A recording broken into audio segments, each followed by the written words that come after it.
Les préceptes du Seigneur sont droits, ils réjouissent le cœur.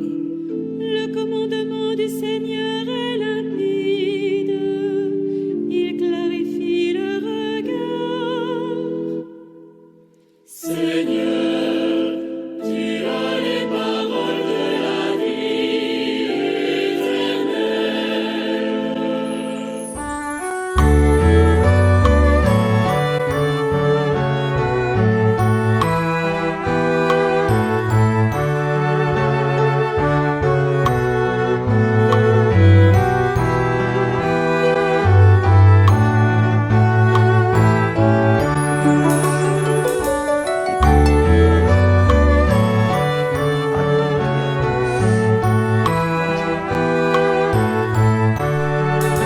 Chaque année, au début du carême, la liturgie propose le récit des tentations de Jésus.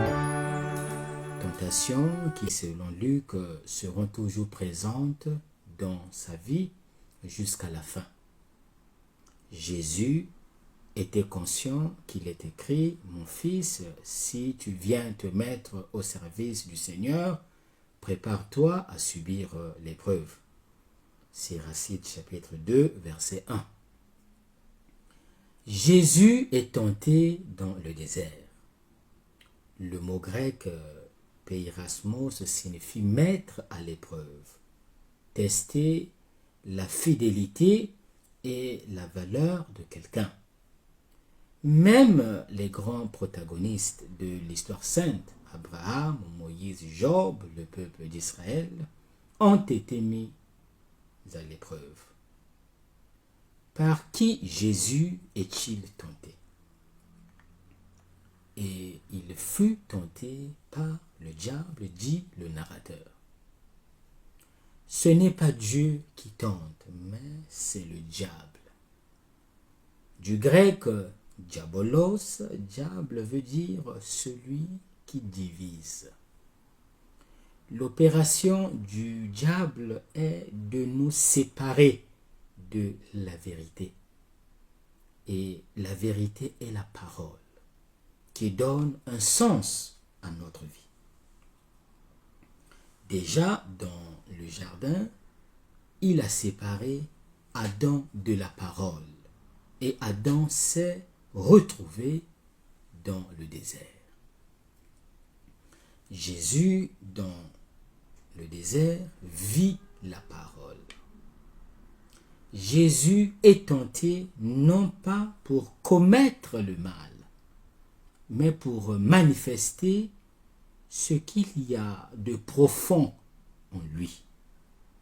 Il montre ainsi ce que signifie être enfant de Dieu. Il montre qu'il est le plus fort, celui qui est fidèle à la volonté de Dieu. Le texte se termine par ces mots. Ayant ainsi épuisé toute tentation, le diable s'éloigna de lui jusqu'au moment favorable. Luc chapitre 4, verset 13.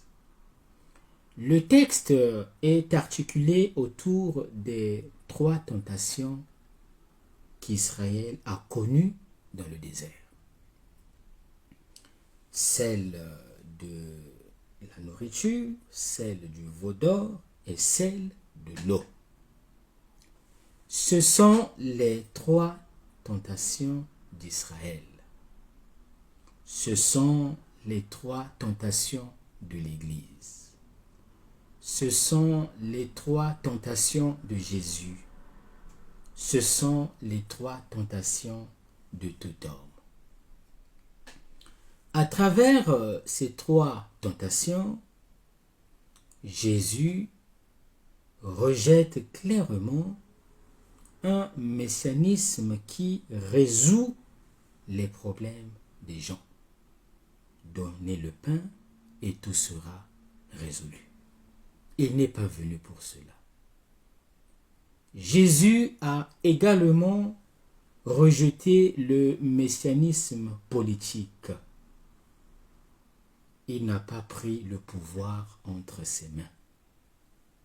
Ensuite, Jésus a rejeté le messianisme religieux.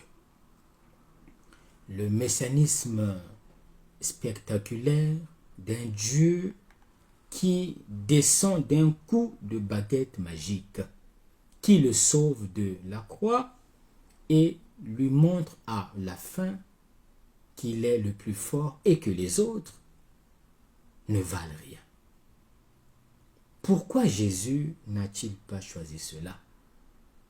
Parce que Jésus, en tant que fils, a choisi d'être solidaire de tous ses frères et sœurs.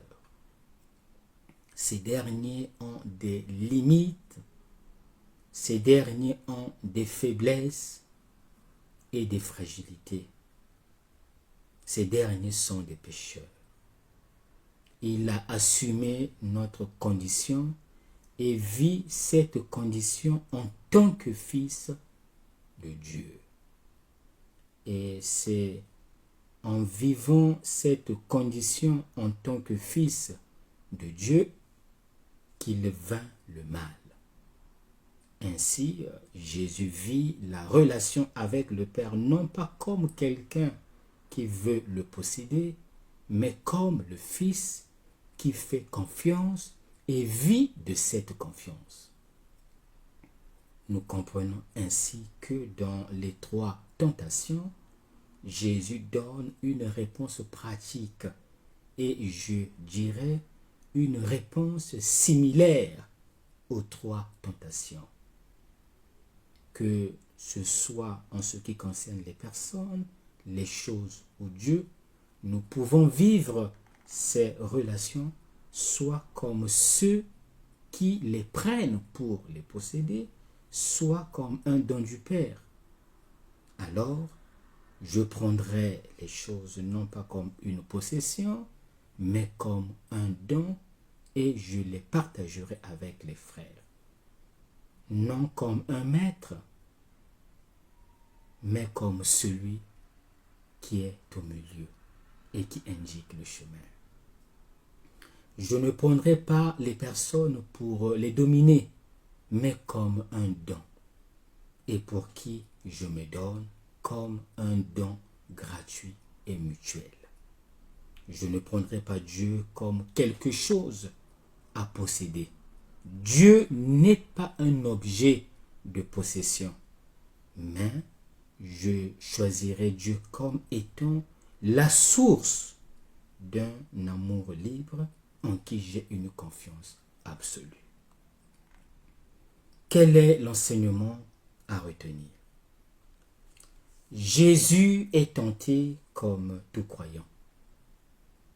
Mais contrairement aux chrétiens, il est toujours victorieux du diable qui le tente. La vie chrétienne est un cheminement avec le Christ, dans le Christ et vers le Christ crucifié et ressuscité. Le sens d'un tel itinéraire est exprimé par saint Augustin. Passer du péché d'Adam à la vie nouvelle du Christ.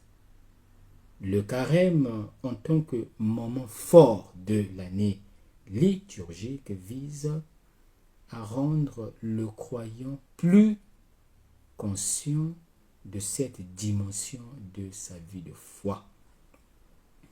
Nous sommes appelés à calquer notre vie sur celle de Jésus, car il est le modèle de vie de ceux qui adhèrent à lui et marchent avec lui par la foi.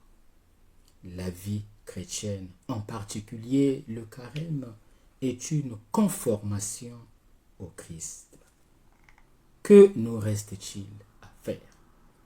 Il ne nous reste plus qu'à conjuguer le verbe faire confiance. faisons confiance à Dieu et à sa parole.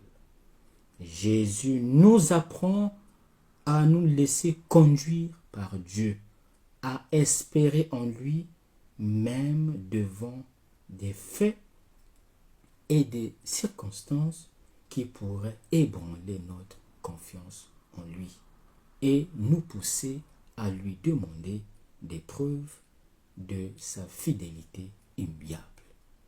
Bon carême à tous.